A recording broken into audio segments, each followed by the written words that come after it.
हमारे पास क्वेश्चन है express the following the form p by q where p and q are integers and q is not equal to 0।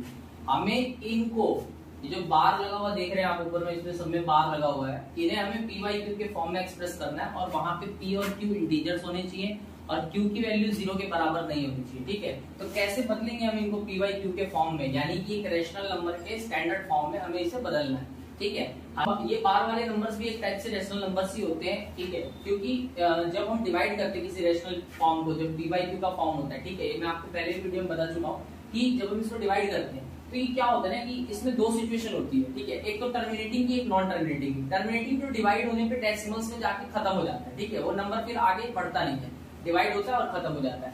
दूसरी situation क्या होती है जिसमें वो डिवाइड होकर खत्म नहीं होता बल्कि रिपीट होता रहता है। ठीक है, एक सीरीज ऑफ नंबर रिपीट होती रहती है। ठीक है, एक के बाद दूसरा आता जाता है, तो उस टाइप के जो होता है तो ये जो है ये रिपीटिंग वाला होता है। अब देखिए इन्हें हम कैसे बदलेंगे स्टैंडर्ड फॉर्म में, है ना, रैशनल नंबर के स्टैंडर्ड फॉर्म। ये रैशनल नंबर का स्टैंडर्ड फॉर्म है, इसमें हम कैसे बदलेंगे। तो सबसे पहले क्वेश्चन को देखते हैं। 0.47 के ऊपर बार है इसमें। ठीक है, 0.47 के ऊपर बार है, 4 के ऊपर बार नहीं है। तो हमें क्या करना है, देखिए सबसे पहले आप इसको ना x मान लीजिए। ठीक है, 0.47 के ऊपर बार को आप x मान लीजिए। ठीक है, इस नंबर को सिंपल है एक, ये हो गई पहली इक्वेशन। ठीक है, इसको इक्वेशन फर्स्ट मान लीजिए। अब मल्टीप्लाई करिए बोथ साइड बाय 10। सबसे पहले 10 से मल्टीप्लाई करेंगे, तो 10 से मल्टीप्लाई करेंगे तो ये साइड हो जाएगी 10x और इसकी इंटू करेंगे 10 से, तो ये क्या हो जाएगा 4.7 के ऊपर बार। ठीक है, 0.47 बार की 10 से इंटू होगी तो 4.7 के ऊपर बार। इसे आप इक्वेशन 2 मान लीजिए। ठीक है ना, 10 से इंटू होगी तो एक डेसिमल आगे आ जाएगा ना नंबर। ठीक है, अब क्या करिए मल्टीप्लाई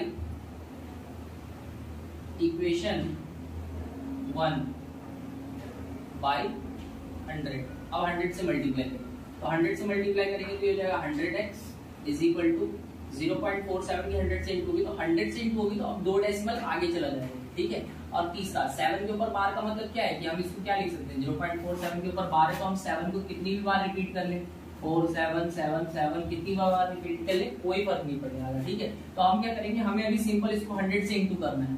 अगर हम इसको 100 से इंटू करेंगे तो क्या बन जाएगा, इसमें से 2 लेटर आगे चले जाएंगे। ठीक है, तो हम क्या करते हैं इसको एक के ऊपर ही बार रहने देते हैं। ठीक है, तो 100 से इंटू हुआ तो ये 47.7 के ऊपर बार, ये इस तरीके से आ जाएगा। ठीक है, तो ये क्या लिखा जाएगा 47.7 के ऊपर बार, इसको हम इक्वेशन 3 मान लेते हैं।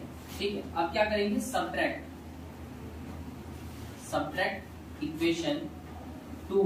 ठीक है, 2 को फ्रॉम 3, 2 को 3 में से माइनस कर देंगे तो क्या होगा 100x में से 10x माइनस होगा क्योंकि LHS में से LHS माइनस होगा और RHS में से RHS, और इसमें से माइनस करेंगे इसको 47.7 के ऊपर बार माइनस 4.7 के ऊपर बार।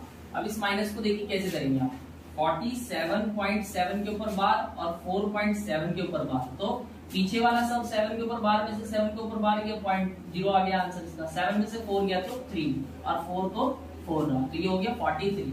तो यहाँ से सब्ट्रैक्ट होकर घटने के बाद कितना आया 43, और इधर 100x में से 10x गया तो कितना आया 90x। ठीक है, यहाँ x के साथ 90 इंटू में x ये रह जाएगा, 90 इंटू में तो उधर डिवाइड में, तो x ये इज इक्वल टू 43 के अपॉन में 90, यानी कि आप किसको ये जो नंबर है 0.47 के ऊपर बार, इसे आप किस तरीके से लिख सकते हैं 43 अपॉन में 90। तो ये हो गया p by q के फॉर्म में, और जहां पे q 0 के बराबर नहीं है। ठीक है, कुछ इस तरीके से आपको इस नंबर को एक्सप्रेस करना है p by q के फॉर्म में। अब नेक्स्ट क्वेश्चन देखते हैं वो किस तरीके से करना है। अब दूसरा क्वेश्चन लीजिए। ठीक है, दूसरे क्वेश्चन में भी सेम तरीका हमको अपनाना है, x मानते हुए हमें करना है वहां तक जहां तक हम लिख सकते हैं। तो हम देखते हैं कि हमारा क्वेश्चन है 0.001 के ऊपर बार है। अब देखिए तीनों के तीनों डिजिट के ऊपर बार है, यानी ये तीनों डिजिट बार बार रिपीट हो रहे हैं। मतलब अगर मैं इसको लिखना चाहूँ तो मैं कुछ इस तरीके से लिख सकता हूँ, 0.001 फिर 001 फिर 001, यानी ये बार बार रिपीट हो रहा है, ये रिपीट होता ही रहेगा। ये जो 3 पोर्शन है ना ये रिपीट होते ही रहेंगे, आगे तक रिपीट होते रहेंगे। तो इसे हम क्या करेंगे, देखिए सबसे पहले वही तरीका है, x मान लेंगे इसे 0.001 के ऊपर बार। ठीक है, अब क्योंकि 3 डेसिमल तक नंबर सेम है, ठीक है 3 डेसिमल तक नंबर सेम है, तो हम इन तीनों डेसिमल तक के नंबर को आगे ले आना चाहेंगे। ठीक है, इसे हम मान लेते हैं इक्वेशन पहली।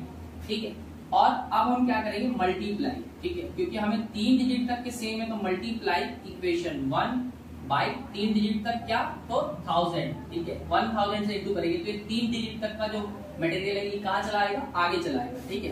तो अब हमारी इक्वेशन बनेगी, हम 1000 से x को इंटू करेंगे तो हमारी इक्वेशन बनेगी 1000x, ठीक है। जब हम 1000 से इसको इंटू करेंगे तो 3 डिजिट तक मल्टीप्लाई होके 1 आगे आ जाएगा और 1 पॉइंट, और फिर ये तो रिपीट हो ही रहा है, मतलब अगर मैं इसको इंटू करता हूँ 1000 से 3 जीरो से तो क्या होगा, ये 3 डिजिट के पीछे चला जाएगा, डिजिट यहाँ पे जो डेसिमल है ये 3 डिजिट के पीछे चला जाएगा, यहाँ आ जाएगा, ठीक है। और फिर उसके बाद ये तो रिपीटेड ही रहा ना, ये तो रिपीटेड ही रहा, ठीक है। तो ये वाला नंबर कुछ इस तरीके का बन जाएगा 1.001 फिर 001 के ऊपर बार, तो मैं इस पीछे वाले को ये नंबर हटा के मैं इस पे भी बार लगा के लिख सकता हूँ, तो ये मेरा मल्टीप्लाई होने के बाद 1.001 के ऊपर बार बन जाएगा। ये मेरी होगी दूसरी इक्वेशन।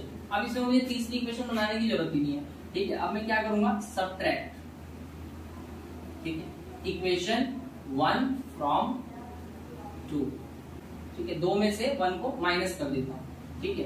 तो 1000x में से मैंने माइनस कर दिया x को, और दूसरी तरफ 1.001 के ऊपर बार में से मैंने माइनस कर दिया 0.001 के ऊपर बार को। देखता हूं मैं क्या आएगा मेरा 1.001 के ऊपर बार और 0.001 के ऊपर बार। अब देखिए इधर तो पीछे का पूरा ये पूरा पोर्शन 000 हो जाएगा, 1 में से 0 गया तो 1 ही बचेगा, यानी मेरा आंसर 1 आ रहा है, ठीक है, क्योंकि डेसिमल के बाद 0 की कोई वैल्यू काउंट नहीं हुई तो मेरा यहाँ पे आंसर ओवरऑल क्या बन रहा है 1, तो यहाँ मेरा बचा 1। और 1000x में से एक x गया तो क्या बचेगा 999x, ठीक है। अब ये इंटू में तो उधर किस में चला जाएगा डिवाइड में, x ये रह जाएगा 1 अपॉन में 999, ठीक है। तो ये मेरा हो गया, मैं 1 इस ये जो मेरे पास नंबर दिया गया था 0.001 के ऊपर बार, इसे मैं किस तरीके से लिख सकता हूँ, इसे मैं लिख सकता हूँ 1 अपॉन में 999 के फॉर्म में, ठीक है। तो ये मेरा हो गया p/q के फॉर्म में। आप मैच करके देख सकते हैं कि p/q के फॉर्म में ये स्टैंडर्ड फॉर्म में आ चुका है, ठीक है। तो इस तरीके से आपको नंबर्स को p/q के फॉर्म में लाना है, ठीक है ना। इसके बाद बारी आती है 0.6 के ऊपर बार, ठीक है। अब इसको कैसे करेंगे, सेम तरीका है, सेम प्रोसीजर है, होना चाहिए। तो आपको सबसे पहले क्या करना है, x मान लेना 0.6 के ऊपर बार, ठीक है। इसे आप मान लीजिए इक्वेशन 1। आप क्या करिए मल्टीप्लाई बोथ साइड बाई 10, ठीक है। तो 10 से दोनों साइड इंटू करूंगा तो ये 10x हो जाएगा, इधर इंटू करूंगा तो ये 6.6 के ऊपर बार हो जाएगा। इसे मान लूंगा दूसरा इक्वेशन। अब सबट्रैक्ट इक्वेशन 1 फ्रॉम इक्वेशन 2। तो अब देखिए 10x में से मैं माइनस करूंगा 1x को, और 6.6 के ऊपर बार में से माइनस करूंगा 0.6 के ऊपर बार को। 10x में से 1x गया तो बचा 9x, और इधर माइनस हो जाएगा 6.6 के ऊपर बार से 6.6 का बार चला जाएगा, और यहाँ बच गया 6, x ये रह जाएगा 6 के अपॉन में 9 रिड्यूस होगा तो कट के 3 दूनी 6 और 3 दिया 9। तो मेरा जो 0.6 के ऊपर बार है उसको मैं किस फॉर्म में एक्सप्रेस कर सकता हूँ 2/3 के फॉर्म में। ये मेरा p/q का फॉर्म आ गया, स्टैंडर्ड फॉर्म जिसमें मुझे एक्सप्रेस करना था। अब इस क्वेश्चन का जवाब आप हमें कमेंट करिए।